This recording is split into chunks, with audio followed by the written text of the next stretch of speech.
मैं रज़ा खान। एक बार 2016 में कोलकाता में एक पुल गिर गया था जिसमें करीब 30 लोगों की मौत हो गई थी और कुछ घायल हो गए थे। तो उसमें देखिए सुधीर चौधरी, ये जो गोदी मीडिया का पत्रकार सुधीर चौधरी है, ये देखिए, हम आपको वीडियो भी दिखाएंगे, कितने अच्छे से पत्रकारिता कर रहा है और सरकार से कितनी अच्छे से सवाल पूछ रहा है। उस टाइम ममता बनर्जी की सरकार थी वहाँ पे, अभी भी है।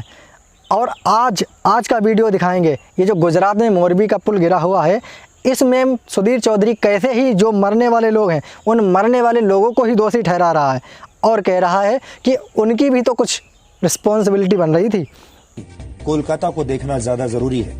जब राजनीतिक खिलाड़ियों और भ्रष्टाचारियों की टीमें एक दूसरे के खिलाफ खेलने की बजाय एक साथ एक ही टीम में खेलने लगती हैं, तो फिर आम जनता बार बार हारने पर मजबूर हो जाती है। आज कोलकाता में ऐसा ही हुआ है, जहां एक निर्माणाधीन पुल का बड़ा हिस्सा अचानक गिर गया और उसके नीचे 150 से भी ज्यादा लोग दब गए। ये घटना बताती है कि जब सिस्टम के लोगों, फायदे की राजनीति करने वाले नेताओं और भ्रष्ट कंपनियों के बीच साठ गांठ का पुल बन जाता है, तो वो भोली भाली जनता पर बोझ बन जाता है और एक दिन इन्हीं आम लोगों के ऊपर गिर जाता है। इसके अलावा इस दुर्घटना के लिए जो वहां लोग मौजूद थे, उनकी भी तो कुछ जिम्मेदारी बनती है। कुछ लोगों को यह बात आज हमारी बुरी लग सकती है, आज का दिन तो नहीं है ये कहने का, लेकिन फिर भी कड़वा सच ये है कि लोग खुद भी कहीं ना कहीं इस हादसे के दोषी जरूर हैं। जब ये हादसा हुआ तो मोदी जी गुजरात में ही थे। मोदी को जाना चाहिए था या नहीं जाना चाहिए? मोदी जी को 140-45 लोगों के मरने का एहसास नहीं हुआ क्या? मोदी जी को जाना चाहिए था, बिल्कुल जाना चाहिए था। जिस अस्पताल में वो लोग भर्ती हुए, जिस अस्पताल में वो लोग ले जाए गए, घायल ले जाए गए, उस अस्पताल की हालात इतनी ख़राब है, उस वजह से मोदी जी उसी दिन मिलने नहीं पहुंच पाए उनसे, उसी दिन नहीं पहुंच पाए, क्योंकि वहाँ पे फ़ोटो खींचे जाते, वीडियो बनती। इस वजह से मोदी की जो बीजेपी मॉडल है गुजरात का, उसकी औकात का पता चल जाता, वो सामने आ जाता। इसीलिए जितनी तेज़ी से उन लोगों को ठीक करने का, उनको ले जाने का काम चल रहा था, उससे भी तेज़ी से उस अस्पताल को ठीक करने का काम चलने लग गया है। अब तौफीक हुसैन ने अपनी बेटी को अस्पताल में छोड़कर बिना जाति पाति देखे 35 लोगों को बचाने का काम किया है।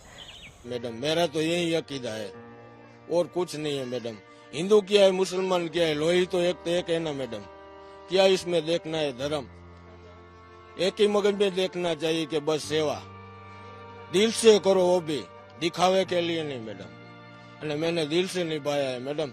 अभी भी मेरे सब सर में और आंखों में यही दिखता है मैडम। इतने छोटे छोटे बच्चे थे मैडम, बहुत देखा, मेरे आंख में आंसू भी चले आ रहे थे मैडम, फिर भी मैं ऐसे ही सुबह तक नजर लगा रहा था। तौफीक भाई की बेटी यहाँ पे हॉस्पिटल में एडमिट थी, लेकिन अपनी बेटी को छोड़कर जो बच्चे यहाँ पे आ रहे थे, जो महिलाएं यहाँ पे आ रही थी, उनकी मदद के लिए तौफीक भाई आगे बढ़ रहे। पत्रकारों को ईमानदारी से काम करना चाहिए और सरकार से सवाल पूछना चाहिए कि जब 6 महीने से इसमें काम हो रहा था, 2 करोड़ रुपए इसमें लगाए गए, तो वो पैसा कहाँ गया? और क्या इसमें 5 दिन में ही पुल टूट जाता है क्या? 2 करोड़ रुपए लगने के बाद पुल क्या 5 दिन में ही टूट जाएगा? और कह रहे हैं कि 200-250 लोग जाने का पावर रखता था वो पुल, लेकिन उसमें 5 लोग पहुंच गए। लेकिन कैसे पहुंच गए? कि क्या वहां पर पुलिस प्रशासन नहीं था? वहां तो बीजेपी की ही सरकार है। आपने टिकट क्यों दिया? 17 रुपये का टिकट बड़ों का है और 12 रुपये का बच्चों का है। तो बच्चे, औरतें, बड़े, बूढ़े, बुजुर्ग सब कैसे पहुंच गए वहाँ? आपको इसकी खबर ही नहीं थी।